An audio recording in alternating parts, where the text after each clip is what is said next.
एडिटोपिया के मंच से आज इस संवाद के कार्यक्रम में उपस्थित मिलेनियम स्कूल की चलाने वाली मंजुला गौतम जी,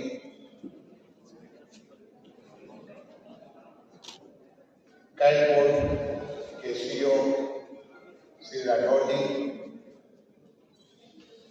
एक जाने माने चित्रकार श्री वर्मा जी, रजनी सिन्हा जी, और आज आप सबके बीच मुझे यहाँ पर उपस्थित करने के लिए आमंत्रित करने वाली समृद्धि मीडिया कहाँ पे है, वो समृद्धि पीछे।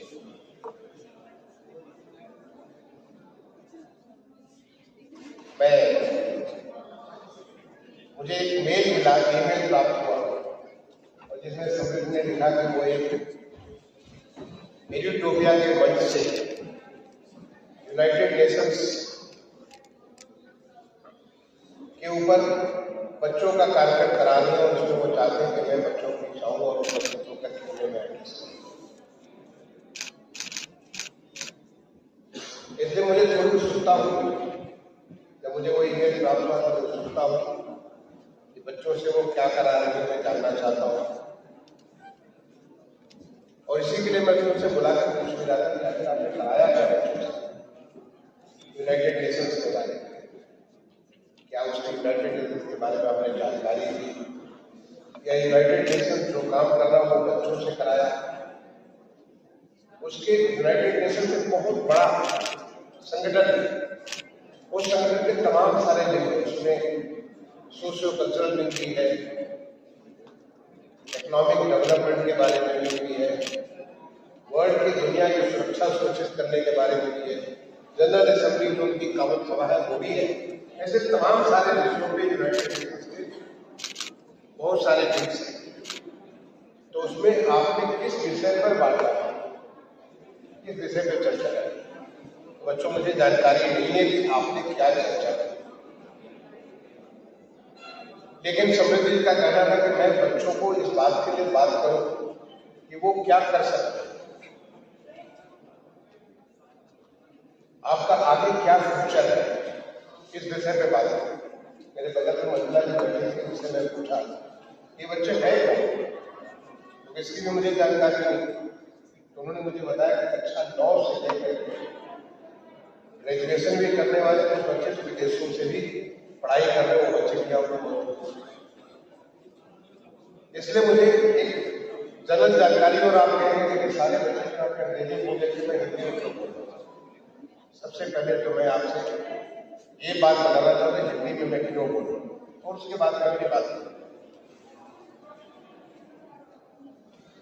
मैं भारत सरकार में काफी लंबी सेवा की, करीब 15 साल में भारत सरकार में डायरेक्टर भी रहा, ज्वाइंट सेक्रेटरी भी रहा, एडिशनल सेक्रेटरी भी रहा, सेक्रेटरी भी रहा। और वहां पे हमें एक देश से दूसरे देश के बीच में चर्चा करने के लिए बहुत सारे मौके मिलते हैं, अनेक सारे विषय अलग अलग लेवल।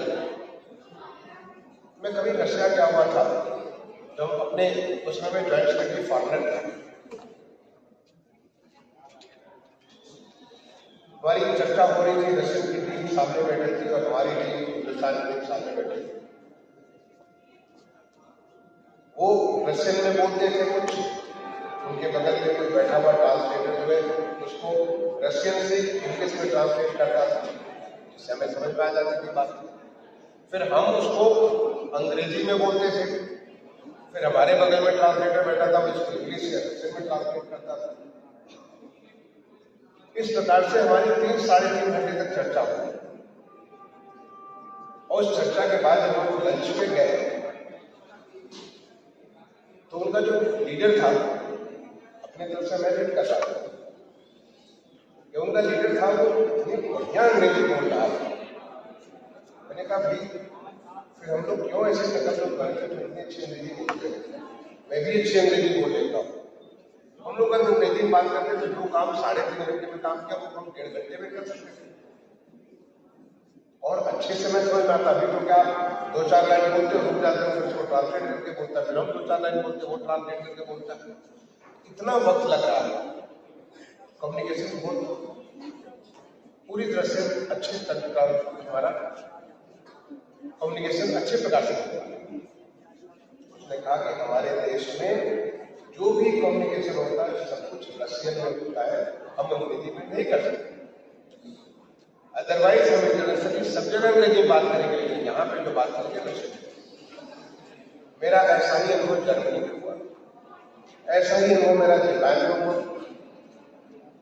ऐसे कई सारे देशों में जब मुझे ऐसे अनुभव हुए कि वो अपने देश में अपनी भाषा में बात करते हैं, जबकि जब हम लंच में बैठते हैं या हम चाय पे बैठते हैं वो फटाफट की अंग्रेजी बोलते हैं, उनमें ऐसा नहीं कि अंग्रेजी नहीं आती।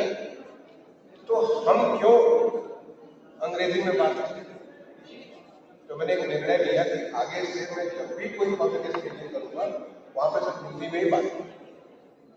अगर सामने वाले ऐसे हो तो हिंदी नहीं समझ सकते तो मैं अंग्रेजी बात करूंगा, लेकिन सामान्य तौर पर मैं हिंदी में ही बात करूंगा। अगर हम अपनी भाषा को इज्जत नहीं करेंगे, अपनी भाषा को उसको आगे नहीं बढ़ाएंगे तो कौन करेगा? इसलिए बच्चों, मैं आपसे हिंदी में बात करना चाहता हूँ। अगर फिर भी आप लोग चाहते हैं कि अंग्रेजी में बोलूँ तो मैं अंग्रेजी में बात करूँ, लेकिन मैं समझता हूँ कि ये सारे बच्चे हिंदी जानते हैं। कई बार मैंने सुना लोगों को, जब मैं पहले बार भारत सरकार में गया था डायरेक्टर होकर के, तो पत्र आता था हमारे उत्तर प्रदेश से, बिहार से, राजस्थान से, सब पत्र हिंदी में। तो हमारे नीचे के अधिकारी उसको भेज देते थे ट्रांसलेशन के लिए, अंग्रेजी में ट्रांसलेट होगा, उसके बाद फिर उसको तब उसका जवाब देते। डांट लगा के घर में भी हिंदी में सोते हो हिंदी में, जगते हो हिंदी में, बोलते हिंदी में, और तो जब सरकारी चिट्ठी आती है तो अंग्रेजी में ट्रांसलेट करते हैं। ऐसा क्यों? भारत सरकार ने इतनी बढ़िया हिंदी की जो है एक 60s का हमारा रेजोल्यूशन है पार्लियामेंट का, हिंदी कैसे लागू करेगा, एग्जैक्ट डेट मुझे याद है। तो हिंदी अगर हम करते तो क्यों नहीं इसको हिंदी को स्वीकार करें? हमें हिंदी लिखने की आदत होनी चाहिए, और वो हम सब में है। अगर हम ये कहें कि हमको हिंदी नहीं आती है तो अंग्रेजी आती है, अंग्रेजी में भी इतनी महारत होनी चाहिए। लेकिन सबसे पहले तो आपको अपनी भाषा में ताकत।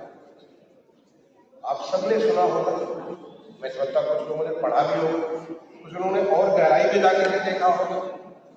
अभी हमारी राष्ट्रीय शिक्षा नीति 2020 में जानकारी आप नेशनल एजुकेशन पॉलिसी 2020 में चालू की गई।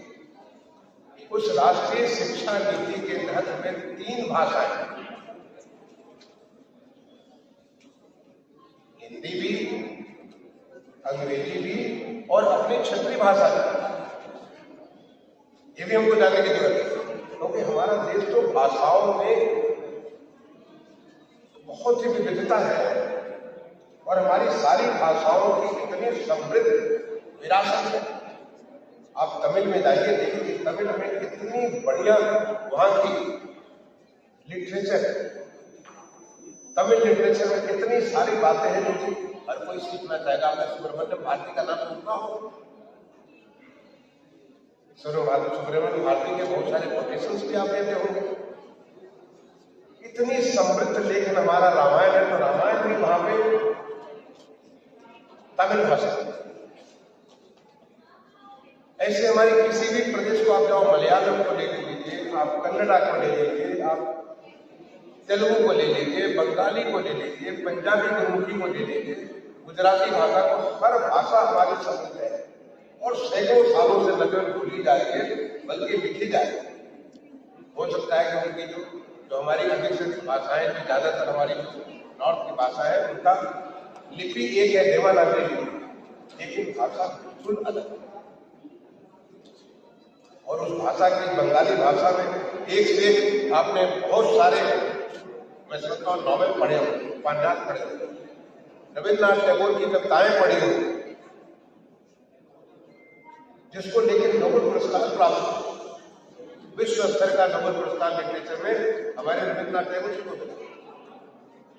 तो जो हमारी भाषा की समृद्धि है, जब तक हम उसके ऊपर अपना गर्व नहीं करेंगे, उसको हम नहीं अपनाएंगे, उसे तो नहीं अपनाने जा रहे आपकी भाषा। इसलिए मैं आपसे हिंदी में बात करना चाहता हूं। तो मैं आप सबको इनकरेज करूंगा कि बच्चों तुम अंग्रेजी तो आती जाती है, हिंदी भी आती होगी, घर में पैदा होगी, घर में तुम सबसे हिंदी बात करते हो, साथ में भारत की इतनी सारी भाषाएं हैं, उन भाषाओं को भी सीखने का आपको प्रयास होना चाहिए। अगर आप तमिल भाषा में सीखते तो तमिल भाषा की बहुत कुछ जानकारी है, तमिल सीखो, तेलुगु सीखो, बंगाली सीखो, पंजाबी सीखो, जो भाषा सीखो उस भाषा की बहुत सारा, क्योंकि देश की इन सब ताकत भाषा से हमारी ताकत। आपको संस्कृत भाषा सीखनी चाहिए।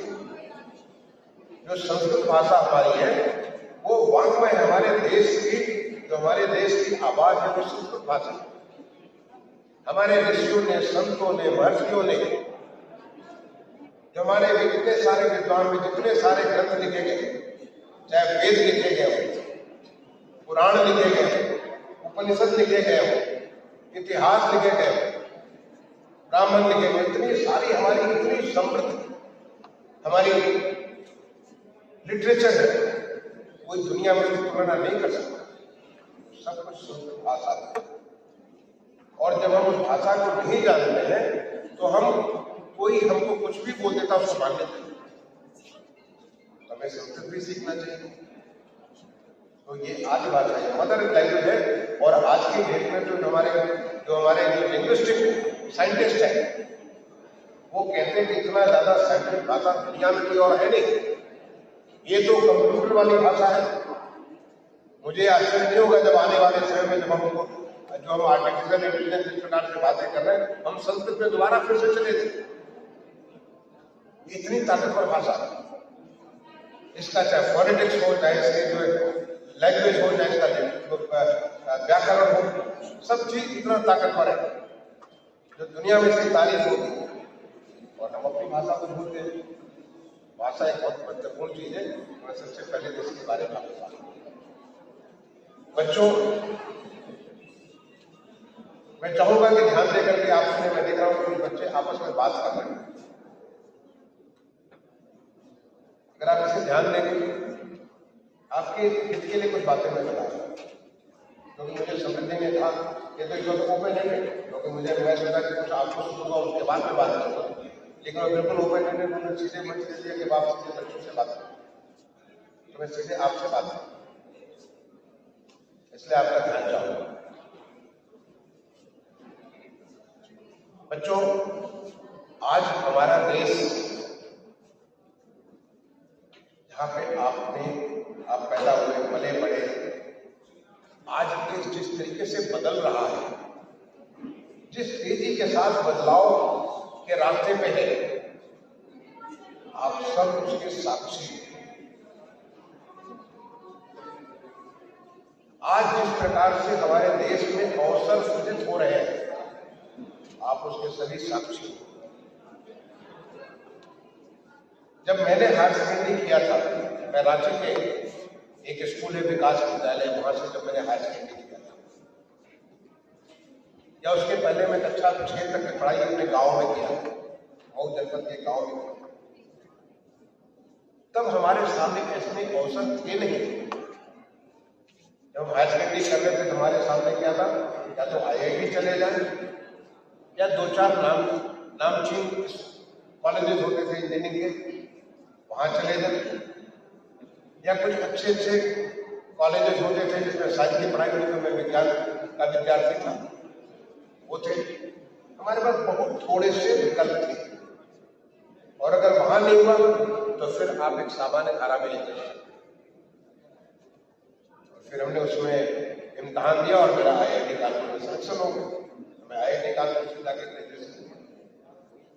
लेकिन आज इस प्रकार के इतने सारे विकल्प आपके सामने हैं, आपको ये सोचना है कि हम इसमें बेहतर हो जाए। पहले जब बच्चे कोई खेलने कूदने में अगर उनको बहुत रुचि होती थी तो उनके माँ बाप कहते थे तुम्हें आगे जाकर अपने परिवार को पालना पड़ेगा, क्यों खेल लो बैडमिंटन, क्यों खेल लो टेनिस, या क्यों खेल लो क्रिकेट के, तुम्हें क्यों रुचि लगती है? क्यों? क्योंकि उससे वो आजीविका नहीं चला सकता। लेकिन आज मैं देखता हूं कि आज हमारे पेरेंट्स अपने बच्चों को क्रिकेट की कोचिंग के लिए ले जाते हैं। अपने बच्चों को टेनिस की कोचिंग देते हैं, बैडमिंटन की कोचिंग देते हैं, जूडो की कोचिंग देते हैं, उन्हें तमाम किस्म के एथलेटिक्स की कोचिंग देते हैं। क्यों? क्योंकि आज देश इतना बदल गया है कि जब हम आपकी उम्र के थे तो सोचा करते थे कि अभी ओलंपिक हो रहा है, चलो एक रोज आ जाए, बहुत अच्छा, मजा आ जाएगा, एक रोज आ जाए, एक सिल्वर आ जाए, गोल्ड में बात ही नहीं करते। लेकिन अब जब ओलंपिक होता तो हम कहते 20 तो कम से कम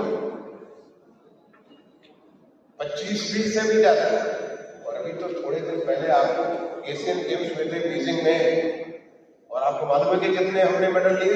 100 से ज्यादा। अब कॉमनवेल्थ गेम्स होते हैं 100 से ज्यादा, और वो समय बहुत दूर। अब तो जब ऊपर से जब टेबल बनता है, उस टेबल पे हम 5वें-6ठे नंबर पे आते हैं। पहले तो हमें पता ही नहीं था कि कहाँ पे किस नंबर पे होते, शायद नाम भी नहीं आ जाता। ऐसे कई सारे मुझे ओलंपिक के ऐसे हमें अनुभव है जिसमें हमारा नाम भी नहीं है, और अब हमारा 5वें-6ठे नंबर पे आता है। आज क्रिकेट का IPL मैच देखते हो, जो बच्चा IPL में घुस गया, वो कितने सारे लोग हमें नहीं जानते। मैं पूरे प्रदेश का चीफ सेक्रेटरी, जो हमारी पूरी सिविल एडमिनिस्ट्रेशन उसको मैं हेड करता हूँ, सिविल एडमिनिस्ट्रेशन, पुलिस एडमिनिस्ट्रेशन, सारे एडमिनिस्ट्रेशन को हेड करता हूँ। आप सुन सकते हो कि बैडमिंटन एथलेटिक्स सर्विस के बिल्कुल टॉप लेवल, लेकिन मुझे लोग नहीं जानते। और हमारा IPL का एक बच्चा जो आएगा और अच्छी जो उसने सेंचुरी मार दी, उसमें 12 विकेट, 12, 14, 18 विकेट ले लिए, उसको सबको हर कोई की जुबान पर चढ़ जाता है, सबका हीरो हो जाता है। तो ये हमारे देश में परिवर्तन आया है आज खेल के प्रति देखो। आज हर एक प्रोफेशन में आप फैशन में जाओ, आप हॉस्पिटैलिटी में जाओ। पहले लोग कहते थे अपने बच्चों को क्या करता है, वो जाके कहाँ होटल रेस्टोरेंट में काम करो। आज पेरेंट्स अपने बच्चों को कोचिंग देते हैं कि वो हॉस्पिटैलिटी इंडस्ट्री में जाए और जाकर के किसी अच्छे होटल का शेफ बने, किसी अच्छे होटल का वो मैनेजर बने। ये हमारा परिवर्तन आया। आज हमारे बच्चे फैशन इंडस्ट्री में जाते हैं। हमारे इतने किस्म के ट्रेड हो गए, और उन ट्रेड में हर एक में केवल आपको जरूरत है कि जो भी करिए अपनी प्रतिभा के अनुसार करिए, अपनी क्षमता के अनुसार करिए और अपना बेस्ट दीजिए। केवल आप इंजीनियर बन जाएंगे या डॉक्टर बन जाएंगे, जैसे हमारे पीरियड में होता था, डॉक्टर बन गए, इंजीनियर बन गए, मेडिकल में चले गए, बस उतनी काफी। उसके कुछ होता है कपड़ा बच के लगता था, तो बच्चे का मृत्यु बेकार है। आज बच्चा कहीं भी जाएगा और वहां पर नाम कर सकता है, लेकिन नाम करने के लिए उसे बहुत मेहनत करना है, उसे फोकस की आवश्यकता है, उसे एक तपस्या करने की आवश्यकता है। वो जब जितना ही तपोगे अभी, उतना ही आगे अच्छा करोगे। जैसे कि एक मिट्टी है, मिट्टी का जब उसको घड़ा बनाते हैं तो उसको खूब सारा पीट करके उसको घड़े का रूप देते हैं।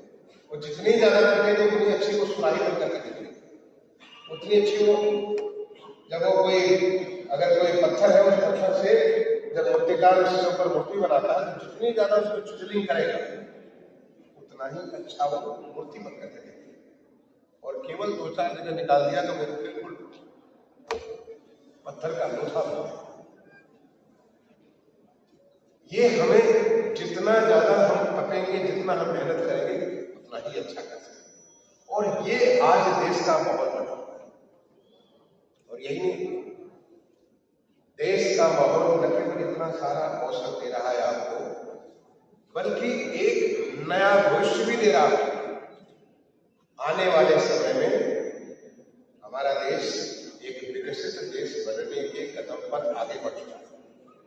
मैंने भारत सरकार ने इतना नजदीक से काम को देखा कि जिस प्रकार से हमारे जितने पैरामीटर्स बदल रहे हैं, चाहे वो इंफ्रास्ट्रक्चर के बारे में हो, सोशल इंडस्ट्रीज के बारे में हो, हर क्षेत्र में जैसे बदल रहे हैं।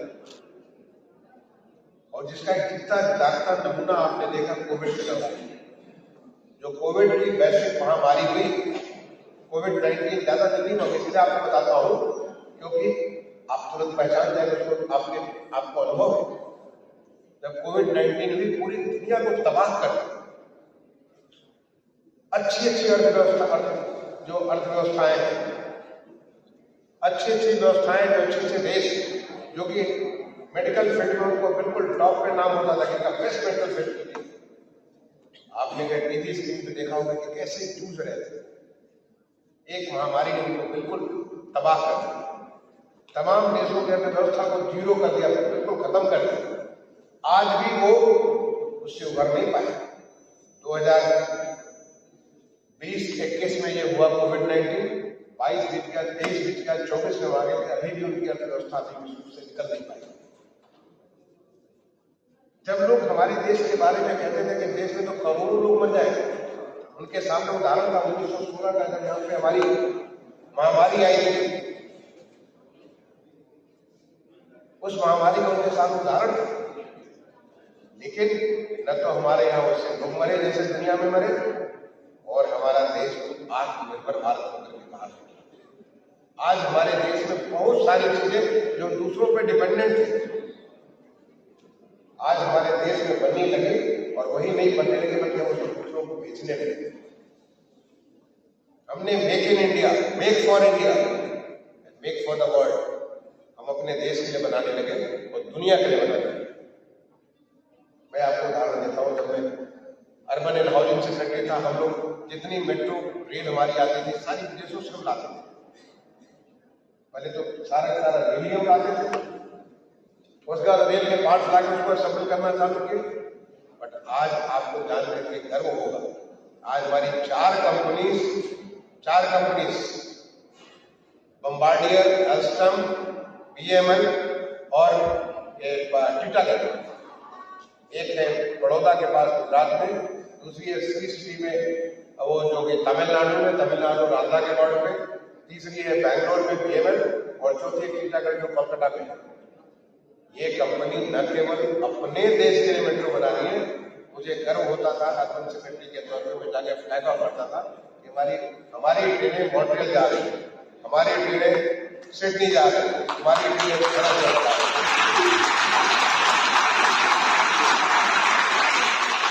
मेरे पास वहां से दुनिया भर से लोग मैं सोशल मीडिया पे काफी एक्टिव था, मेरे पास मैसेज आते थे, I feel proud, make in India, made in India, train में मैं चल रहा हूँ, मेट्रो में चल रहा हूँ। ये हमारे देश का ये परिवर्तन हुआ देश, जब पूरी दुनिया जो है जूझ रही है कोविड महामारी से, हमारा देश आत्मनिर्भर भारत होकर, और यही नतीजा है। इससे सब में विश्वास है कि आने वाला जो हमारा 2047 का 100 साल पूरे हो गए तो हमारा देश एक विकसित देश होगा। विकसित देश होने के लिए जो आ सकता है, चाहे वो अमेरिका हो, चाहे जर्मनी हो, चाहे ऑस्ट्रेलिया हो, न्यूजीलैंड हो, आप जिन देशों को कभी देखे हो या उसको टीवी पे देखा होगा, आप सोशल मीडिया पे देख सकते हैं, आप इंटरनेट पे जाके देख सकते हैं, उनकी व्यवस्थाओं से बेहतर व्यवस्था हमारी होगी, क्योंकि हमने साबित किया कोविड के दौरान कि हम कर सकते हैं। एक सामूहिक शक्ति है। आज जिस प्रकार से हर क्षेत्र में, आप सड़क के बारे में देख लीजिए, नेशनल हाईवेज को देख लीजिए, स्टेट हाईवेज को देख लीजिए, एक्सप्रेसवे को देख लीजिए, रेल के बारे में देख लीजिए कि आपने देखा इतना बढ़िया रेल कभी चलता था। आज आपको रेल में चल करके गर्व के बोल, आप हवाई अड्डों को देख लीजिए, हमारे पानी के जहाज है उनको देख लीजिए, कितना परिवर्तन है। आज हम जो मंगल से लेकर के चंद्रयान, और अभी तो सोलर सिस्टम को अध्ययन करने के लिए, अभी थोड़े दिन पहले था कि हम एक मैन व्हीकल अंतरिक्ष के लिए छोड़ेंगे। इतना सारा देश में काम होता है, और ये बताता है कि हम एक विकसित देश के बहुत जल्दी बढ़ने वाले हैं। बच्चों, तुम्हारी जिंदगी में तुम्हारा आने वाला समय, अभी मैं कुछ एक बच्चों को देख रहा हूँ, आप बात कर रहे हैं, तो आने वाले समय में जब तुम हमारे उम्र के हो, या हमसे बहुत पहले, जब आप अपने प्राइम एज में होगे, 40 की एज में, 45 की एज में होगे, हमारा देश विकसित देश हो और अपार संभावनाएं हो, और हमारा तो देश हमेशा से ही ऐसा था। ये तो 1000 साल की हमारी गुलामी थी, उस गुलामी ने हमको बिल्कुल बिगाड़ दिया। नहीं तो अगर आप 1000 साल, आप 1080 के पहले की भारत को देखें, दुनिया में अगर किसी देश को लोग अगर सोने की चिड़िया कहते थे, वो हमारा हिंदुस्तान हुआ करता था। यहाँ लोग ताले नहीं लगाते, चोर का भय नहीं था, सब समझते थे तो चोरी कौन करेगा। सब लोग शिक्षित थे, सुसंस्कृत थे। यहां तक कि हम इतना आगे थे कि जब हम गिरते भी गए, जब हम गुलामी की उससे गिरते भी गए, तो जब मुगल पीरियड में जहांगीर के दरबार में पहुंचा जो ब्रिटिश ईस्ट इंडिया कंपनी का, तो बोला कि फतेहपुर सिटी में ये तो लंदन से भी कहीं आगे से बन गए, ये हमारी अर्थव्यवस्था हुआ करती थी तब, जबकि हम लोग कई 100 साल की हमने गुलामी झेल चुके थे। लेकिन गुलामी जो हमारे दिमाग के अंदर बैठा दी गई, जो एक मकाले प्लान के तहत हम लोगों को ऐसा बता दिया गया कि भाई वही अच्छे हम बुरे हैं। हालांकि कि हम कोई स्वीकार ही नहीं करते कि हम अच्छा भी कर सकते हैं। जब स्मार्ट सिटी के बारे में हमें माननीय प्रधानमंत्री जी ने कहा कि स्मार्ट सिटी 100 स्मार्ट सिटी बनना, हमें पता भी नहीं था। लेकिन जब उसके ऊपर काम किया तो आज हम स्मार्ट सिटी दुनिया को बता सकते हैं क्या काम होता है, क्या स्मार्ट सिटी होती है, कैसे होती है, क्या करना होता है, क्योंकि ये हमारी ताकत है, अंदर की ताकत है। जब एक बार हम इसमें काम करना चालू करेंगे तो फिर हम बहुत कुछ सीख जाएंगे। ये भारतीय मेधा है, हिंदुस्तान की वो मेधा जो कि मैं ऋषियों से प्राप्त हुई, संतों से प्राप्त हुई, और वो चलती आ रही थी। केवल वो गुलामी की जो 1000 साल हमारे हुए, वो 1000 साल की गुलामी हम अपने आप को भूल गए हम कौन थे, हम क्या सब कुछ कर चुके थे। अगर हमारे इस प्रकार के आप सुनते हो, जब अंग्रेज आए तो कहते थे एक अंगूठी के अंदर से पूरा का पूरा मसलिन का जो किसी का साड़ी पूरा पूरा निकाल सकते, वो कहाँ गया हमारी टेक्नोलॉजी। जब मैं तक्षशिला गया पाकिस्तान में, तक्षशिला में ऐसे ऐसे इंस्ट्रूमेंट मैंने देखे उस समय जो वहां के म्यूजियम रखे हुए, जो आज भी सोच करके आश्चर्य मन में शेरन हो जाती, कैसे उस समय लोग आज से 2000 साल पहले लोग वहां पे कैसे तक्षशिला में मालूम बनाते थे। वो जगह जहाँ पे चाणक्य वहां के प्रोफेसर हुआ करते, जहाँ पे चरक वहां पे प्रोफेसर हुआ करते थे, सुश्रुत वहां प्रोफेसर हुआ करते, कैसे लोग हम ही लोग तो थे, उन्हीं के हम संतान हैं। तो ये चूंकि हमारे दिमाग में गुलामी इतनी ज्यादा भर गई थी कि हमको लगता था कि जो चीज जो एक वाइट एशियन के लोग हैं, जब तक वो उसको इंडोर्स नहीं करेंगे हम तो कहेंगे हो ही नहीं सकता। लेकिन अब चीजें बदल गई, अब हमारी शिक्षा पद्धति भी बदल गई। अगर आपने, इसलिए मैंने आपको शुरू में बताया कि हमारी राष्ट्रीय शिक्षा नीति 2020 जो कि हमारे इंडिजिनस सिस्टम, जो हमारी अपने देश की वो जो शिक्षा की ताकत है, जो भारतीय शिक्षा पद्धति, जो भारतीय ज्ञान परंपरा की ताकत है, उसको भी बाहर निकालने के लिए वो हमारी शिक्षा पद्धति, ताकि हम देखें तो अगर हम 2000 साल पहले ये सब कुछ कर सकते थे तो आज तो हमारे पास बहुत कुछ आगे जा सकते हैं। और जब हम अपने आप को पहचान जाए, जैसे कि जब हनुमान जी को कहा गया कि आपको लंका जाना है सीता माता के खोज के लिए, तो हनुमान जी सोचे इतनी सारा इतना बड़ा समुद्र कैसे लांग के जा सकते हैं। तो उनको याद दिलाया जामवंत ने, जामवंत जी उन्होंने याद दिलाया कि आपको तो वरदान प्राप्त है, राम जी का नाम लीजिए आप वहां पहुंच जाएंगे। तो हम लोग को जो एक हम अपनी ताकत को जो भूल गए, उस ताकत को एक बार हम दोबारा याद कर लें तो फिर हमारे सामने विकसित देश होना कोई बहुत बड़ी चुनौती नहीं है। हम सारे मिलकर के देश को विकसित भी करेंगे और विकसित राज्य को भोगेंगे। बच्चों में आपसे यही कहना चाहता हूं कि आप एक बहुत बड़े उज्जवल भविष्य के अंग हो। आप अपने सामने हमारे देश को आपने देखा कैसे हमारे शहर जितने गंदे रहते थे, घर से निकलो सब तरह कूड़े कूड़े रहते थे, आज देखो सब जगह सफाई सफाई होती है। ये देश हमारा परिवर्तित हुआ है, हर जगह परिवर्तित हुआ है, और परिवर्तन की लहर है, परिवर्तन की ललक है, परिवर्तन के लिए प्रतिबद्धता है। ऐसे हम इसको लेकर के चलते हैं।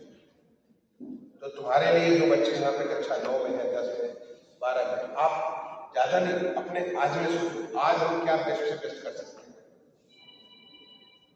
अगर आज बेस्ट से बेस्ट करोगे तो आने वाले दिन, अगले दिन भी अच्छा करोगे। आने वाले दिन फिर अच्छा करूंगा। और फिर तुम्हें ये नहीं सोचना कि हम क्या बनेंगे, तुम्हें ये सोचना है कि हम क्या करेंगे, अपने देश के लिए क्या करेंगे। कि जो अवसर हमारे देश में मिल रहा है उस अवसर को कैसे हम फायदा लेंगे। आज हमारे उत्तर प्रदेश में किस प्रकार से परिवर्तन हुआ है आप सोच सकते हो। अभी हाल में हमारे यहाँ ग्राउंड ब्रेकिंग सेरेमनी हुई थी।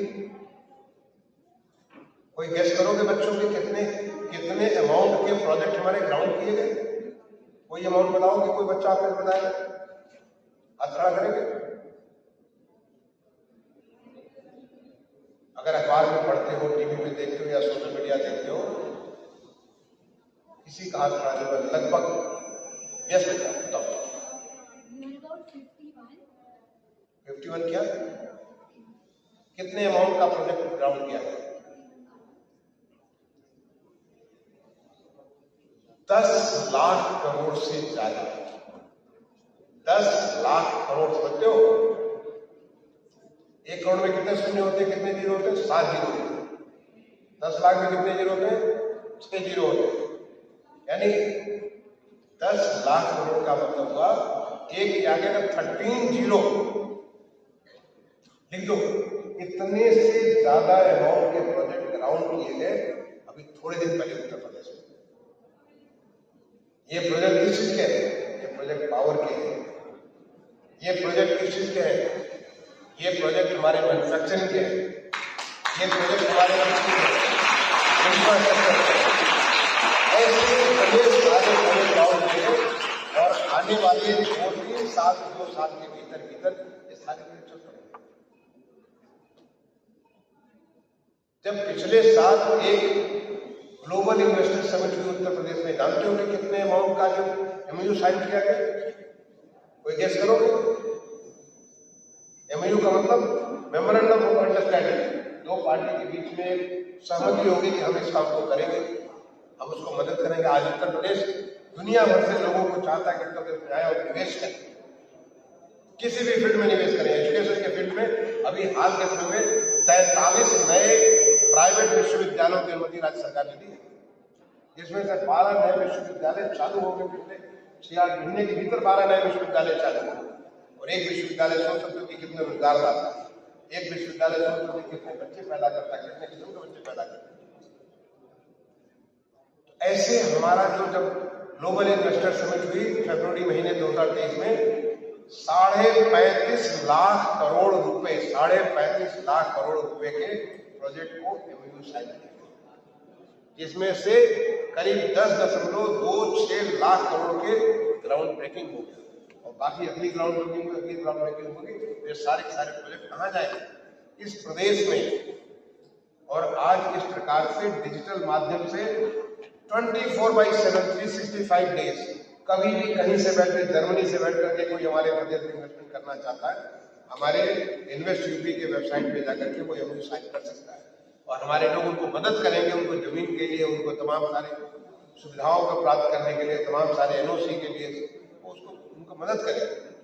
और ये सब सारी चीजें हमारे प्रदेश में इन्वेस्ट होगी, किसको लाभ मिलेगा? उनको लाभ मिलेगा। आने वाली जो जनरेशन है उनको नई किस्म की नौकरी मिलेगी। आज अभी सवेरे में गया था टाटा मोटर्स लिमिटेड, आपने नाम सुना होगा, टाटा का नाम सुना होगा। आज मैं उनकी फैक्ट्री देखने गया था यहाँ पे देवा रोड। जब मैं 1990 से 1993 तक लखनऊ का मुख्य विकास अधिकारी हुआ करता था, उस समय ये प्लांट आया था। और तब इस प्लांट में कितना प्रोडक्शन होना था? 1992 में जब ये चालू हुआ था, मैं उस समय लखनऊ का मुख्य विकास अधिकारी था। 1000 ट्रक यहाँ बनाए जाने से साल भर, यानी डेली लगभग 3 ट्रक बनने थे। और आज जानते हो उसकी क्या कैपेसिटी हो गई है उस प्लांट की? मैं पूरे प्लांट को घूम के आ रहा हूँ। और अगर सोशल मीडिया पे आ जाओगे थोड़ी देर में, मैंने सोशल मीडिया पे मैं इस मैसेज को भी डालूंगा। 1,08,000 ट्रक्स, कॉमर्शियल व्हीकल ट्रक्स भी और बसेस भी, और वो भी जो सीएनजी से चलने वाली, डीजल से चलने वाली, जो ईवी इलेक्ट्रिकल व्हीकल्स और फ्यूल सेल से चलने वाली हाइड्रोजन व्हीकल, ये 4 किस्म की 1,08,000 व्हीकल साल में वो मैन्युफैक्चर करने की क्षमता बनाती है। आज मैंने वहां पे फ्लैग ऑफ किया टाटा मोटर्स लिमिटेड में 9 लाखवां ट्रक, कितना 9 लाखवां ट्रक जो इस फैक्ट्री से पैदा मैन्युफैक्चर होकर निकला, 9 लाखवां ट्रक, और वो भी कैसा 55 टन का। 55 टन कभी तुम लोग देखे होंगे जो बड़े बड़े ग्रोसरी के बड़े बड़े जो कंटेनर लेकर के चलते हैं, बड़े बड़े कंटेनर लेकर चलते हैं, 55 टन का जो ट्रक है उसको मैंने ग्रीन फ्लैग दिखा के फ्लैग ऑफ किया टाटा मोटर लिमिटेड में। बहुत दूर नहीं, यहाँ से हल्का मुश्किल से यहाँ से 15 किलोमीटर की दूरी पे। ये हमारा नया भारत है, ये हमारा विकसित होने वाला भारत है। ये ऐसा भारत है जिसमें नए नए उद्यम को, नए नए टेक्नोलॉजी को, नई नई चीजों को, इनको आज इतना उनको इंकरेजमेंट दिया जा रहा है जिसके माध्यम से आगे बढ़े और देश की अर्थव्यवस्था को तेज करें। तो देश की अर्थव्यवस्था, आप सोचते हो हमारे देश की अर्थव्यवस्था दुनिया में 11वें नंबर की थी, ज्यादा नहीं 10 साल पहले, और आज हम दुनिया की 5वीं बड़ी अर्थव्यवस्था बन गए, और आने वाले थोड़े समय में दुनिया की 3री बड़ी अर्थव्यवस्था बनने जा रही है। हमारा प्रदेश जो हिंदुस्तान के जो राज्य में 7वें नंबर पे हुआ करता था, आज हम 2रे नंबर की अर्थव्यवस्था पूरे देश में बन गए, और बहुत जल्दी ज्यादा वक्त नहीं लगेगा हम नंबर 1 अर्थव्यवस्था बन जाएंगे। इस तेजी के साथ काम हो रहा है, और जो इस तेजी के साथ काम हो रहा है किसके लिए हो रहा है? ये सारे जो बच्चे मेरे सामने बैठे हैं, आप में से कोई फैक्ट्री के लिए जो इंजीनियर बनेगा, आप में से कोई मैनेजर बनेगा, आप में से कोई HRD ह्यूमन रिसोर्स को देखेगा, आप में से कोई उनके लेखा को, उनके अकाउंट्स को देखेगा, आप में से कोई रिसर्च करेगा जिससे और अच्छे प्रोडक्ट बन सके। क्योंकि हर एक चीज के पीछे केवल एक उद्देश्य है, वो उद्देश्य है कि कैसे हम लोग ह्यूमन लाइफ को बेहतर क्वालिटी दे सकते हैं, क्वालिटी ऑफ लाइफ कैसे इंप्रूव कर सकते हैं, कैसे हम लोग लोगों के जीवन को आसान बना सकते हैं। और जीवन को आसान बनाने के लिए हर एक चीज को सोचना है, क्योंकि देश तुम्हारा इतना बड़ा है जहां पे 140 करोड़ लोग रहते हैं, हमारा प्रदेश जहां लगभग 25 करोड़ लोग रहते हैं, जहां पे अभी भगवान राम का जो मंदिर का एक प्राण प्रतिष्ठा हुआ, आज करीब 1.5 से 2 लाख लोग रोज वहां दर्शन करते हैं। आप सोच के सीरन हो जाते होंगे कि 1.5 लाख लोग कैसे दर्शन करते हैं। अगर किसी दूसरे देश वाले को हम बता दें कि यहाँ पे 1.5 लाख लोग रोज दर्शन करते हैं, वो कप ही आ जाएंगे, नहीं सोच सकते। लेकिन हम लोग उसको सुनिश्चित करते हैं क्योंकि हम उन ऋषियों के संतान हैं जो कि आज से हजारों साल पहले वो नक्षत्र विज्ञान से लेके हर चीज को जानते हैं। उन्हीं ऋषियों के संतान में दोबारा फिर से अपने उन गुलामी की जो विरासत, जो हमारे जो पंच प्रण है, उसमें एक प्रण ये भी है कि हम गुलामी की मानसिकता से बाहर निकलेंगे। जिस दिन गुलामी की मानसिकता से बाहर निकलेंगे, जिस दिन ये सोचना बंद करेंगे कि वो जो व्हाइट स्किन वाले वही सब अच्छे हैं, उस दिन हम अच्छे हो जाएंगे और हम आत्मनिर्भर हो जाएंगे। तो बच्चों, इसको देश को बढ़ाने के लिए, बनाने के लिए आपका योगदान जरूरी है। आपको सोचने की बात है, और आप एक बार सोच लोगे तो कर भी लोगे। और ये करने के लिए पहला तो सबसे बड़ी इंपॉर्टेंट बात है कि डिसिप्लिन। आपको एक अनुशासन, एक सोचना पड़ेगा कि हमें कैसे एक अनुशासित जीवन जिए। जो हमारी सनातन की व्यवस्था थी, ब्रह्मचर्य की व्यवस्था थी, ब्रह्मचर्य में अनुशासन सबसे ज्यादा महत्वपूर्ण होता था। एक अनुशासन, अपने बहुत सारे तरीके हमको बिगाड़ने वाले हैं, लेकिन उन सारी तरीकों के बीच में अगर हमारा लक्ष्य सीधा है तो हमें अनुशासन में रहना पड़ेगा। दूसरा, संकल्प। अब वो संकल्प की जरूरत नहीं कि हमको IIT में जाना है, अब वो संकल्प की जहां भी जाएंगे वहीं अच्छा करेंगे। अगर खिलाड़ी बनेंगे तो सचिन तेंदुलकर और विराट कोहली जैसे बनेंगे, जहां जाएंगे हम उससे बेस्ट करेंगे। तो आपको संकल्प। और तीसरा, आपको टेक्नोलॉजी के साथ जुड़ के चलना है, क्योंकि आज जिस प्रकार से टेक्नोलॉजी में परिवर्तन हो रहा है, हमें जानने की जरूरत है कैसे चीजें बदल रही हैं, हम उसका हम कैसे कर सकते हैं। चौथा इनोवेशन। कैसे हम नई नई चीजों को कर सकते हैं, नए तरीके से कर सकते हैं, क्या करेंगे जिससे हम बेहतर कर सकते हैं। और पांचवा राष्ट्र प्रथम। हर चीज में राष्ट्र प्रथम, हमारे पहले हमारा राष्ट्र आता है। अगर ये हमारा कमिटमेंट हो जाए, हमारे पहले हमारा राष्ट्र आता है, तो मैं समझता हूँ रास्ता बड़ा आसान हो जाता है। राष्ट्र मतलब हमारे राष्ट्र के लोग, राष्ट्र की सीमाएं नहीं, राष्ट्र के लोग। वो सीमाएं इन लोगों को भरती है। जिस दिन ये बात तुम्हारे अंदर आ जाएगी बच्चों, और एक बार विश्वास अपने पे लग जाएगा कि मैं सब कुछ कर सकता हूँ, आप कुछ कर सकते हैं। मैं अपनी बात को एक बहुत प्यारी सी कविता है, उस कविता के साथ मैं समाप्त करना चाहूंगा, जो मुझे बहुत दिल से पसंद है, इसलिए मैं आपके साथ उसको जोड़ना चाहूंगा। जब हम तुम्हारे जैसे पढ़ते थे स्कूल में, तो उसमें हमारी प्रेयर का भी भाग हुआ करती थी। ये कविता है गुरुदेव रविन्द्रनाथ टैगोर की, जिनको नोबेल पुरस्कार मिला अपने साहित्य के लिए, गीतांजलि के ऊपर। ये कविता ऐसे है, डूबते हुए सूरज ने दुनिया से पूछा, डूबते हुए सूरज ने दुनिया से पूछा, कौन करेगा मेरा काम मेरे डूबने के बाद। डूबते हुए सूरज ने दुनिया से पूछा, कौन करेगा मेरा काम मेरे डूबने के बाद। सोचो बच्चों, जब सूरज डूबता है तो सारी दुनिया अंधकार में पूरी तरह से भर जाती है। जब सूरज डूबता है तो पूरी दुनिया को उजाला देता है। ये सूरज की ताकत होती है। डूबते हुए सूरज ने दुनिया से पूछा, कौन करेगा मेरा काम मेरे डूबने के बाद। सारी दुनिया शांत और स्तब्ध रह गई। किसी में हिम्मत नहीं थी कि सूरज का काम कौन कर सकता है। सूरज तो सूरज है, वो अकेला सूरज है, उसका काम कौन कर सकता है। सारी दुनिया शांत और स्तब्ध रह गई।